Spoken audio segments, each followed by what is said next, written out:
News 15 India में आपका स्वागत है। तो चलिए जानते हैं आज के मौसम के बारे में। उत्तर प्रदेश में 20 तक गर्मी से फिलहाल राहत मिलने की कोई उम्मीद नहीं है। मौसम विभाग के अनुसार प्रदेश में इस समय कोई प्रभावी मौसम तंत्र सक्रिय नहीं, जिसके कारण शुष्क मौसम और विकिरणीय ऊष्मन में तेजी आई है। इससे सीधा असर अधिकतम और न्यूनतम तापमान पर देखने को मिल रहा है। अधिकांश जिलों में तापमान सामान्य से काफी ऊपर दर्ज किया जा रहा है। हालांकि 13 जून से प्रदेश में बारिश शुरू हो सकती है। 13 जून को प्रदेश के दोनों हिस्सों में कहीं कहीं बारिश और गरज चमक के साथ बौछारें पड़ सकती है। इस दौरान पश्चिमी यूपी में दिन के समय कहीं कहीं उष्णलहर लू चलने की संभावना और कहीं पर उस रात्रि होने की संभावना, जबकि पूर्वी यूपी में कहीं पर बादल गरजने और बिजली चमकने के साथ ही 40 से 50 किलोमीटर प्रति घंटे की रफ्तार से झोंकेदार हवा चल सकती है। मौसम विभाग ने गुरुवार को गाजियाबाद, गौतम बुद्ध नगर, मथुरा, आगरा, झांसी और उसके आसपास के इलाकों में उच्च लहर का ऑरेंज अलर्ट जारी किया है, जबकि बागपत, मेरठ, बुलंदशहर, अलीगढ़, हाथरस, एटा, फिरोजाबाद, मैनपुरी और इटावा जिले में लू का येलो अलर्ट जारी किया है। साथ ही औरैया, जालौन, हमीरपुर, महोबा, ललितपुर और उसके आसपास के इलाकों में उच्च लहर लू का येलो अलर्ट जारी किया गया है। वहीं सहारनपुर, सावनी, मुजफ्फरनगर, बिजनौर, मुरादाबाद, रामपुर, बरेली, पीलीभीत, शाहजहांपुर और उसके आसपास इलाकों में उस रात्रि होने की संभावना जताई गई है। प्रदेश के आने वाले दिनों में तापमान की बात करें तो अगले एक सप्ताह के दौरान पूर्वी यूपी में अधिकतम तापमान में 4 से 6 डिग्री सेल्सियस की गर्मी गिरावट होने की संभावना। साथ ही 3 दिनों के दौरान अधिकतम तापमान में कोई बड़ा परिवर्तन होने की संभावना। हालांकि उसके बाद पश्चिमी उत्तर प्रदेश में 3 से 5 डिग्री सेल्सियस की गर्मी गिरावट होने की संभावना। इसी तरह अगले 3 दिनों के न्यूनतम तापमान में कोई बड़ा परिवर्तन नहीं होने की संभावना। उसके बाद धीरे धीरे 4 से 5 डिग्री सेल्सियस तक गिरावट आने की संभावना है। मौसम वैज्ञानिक अतुल कुमार सिंह ने बताया कि आगामी 2-3 दिनों तापमान में किसी बड़े बदलाव की संभावना नहीं है। पश्चिमी उत्तर प्रदेश में लू और ओस रात्रि की स्थिति 14 जून तक बनी रहेगी, जबकि पूर्वी उत्तर प्रदेश में 13 जून के बाद से गर्मी की तीव्रता में धीरे धीरे कमी आने की संभावना है। 10 जून को आगरा और औरई में लू की स्थिति बनी रही, जबकि गोरखपुर और बस्ती जैसे पूर्वांचल के इलाकों में भी लू की स्थिति दर्ज की गई, जो चिंता का विषय है। हालांकि 15 जून से मौसम में बदलाव के संकेत मिल रहे हैं। अतुल कुमार सिंह ने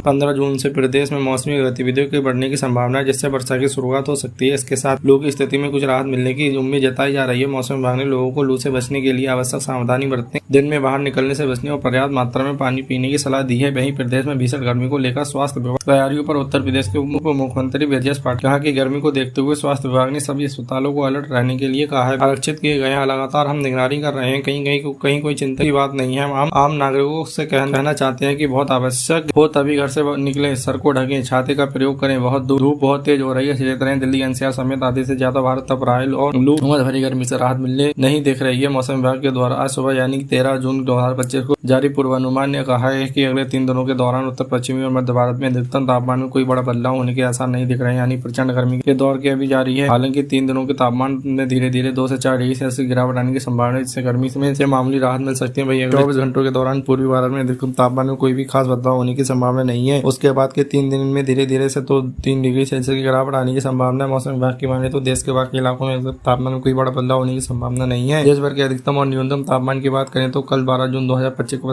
पश्चिमी राजस्थान के श्रीगंगानगर में अधिकतम तापमान 49 डिग्री सेल्सियस दर्ज किया गया, जबकि कल देश के मैदानी इलाकों में तेलंगाना के मेडक में न्यूनतम तापमान 21 डिग्री सेल्सियस रहा। हालांकि इससे पहले की बूंदाबांदी से मौसम राहत भरा हो सकता है। गुरुवार को देखे ज्यादा क्षेत्रों में आकाशीय बिजली चमकने और तीव्र बारिश के दौरान होने की संभावना है। नैनीताल, बागेश्वर और पिथौरागढ़ में कहीं भारी बारिश हो सकती है। वहीं उत्तरकाशी, चमोली और रुद्रप्रयाग में कहीं गर्जन के साथ आकाशीय बिजली चमकने और बारिश होने की संभावना है। 3-4 मौसम का मिजाज इसी तरह का बदला रहेगा।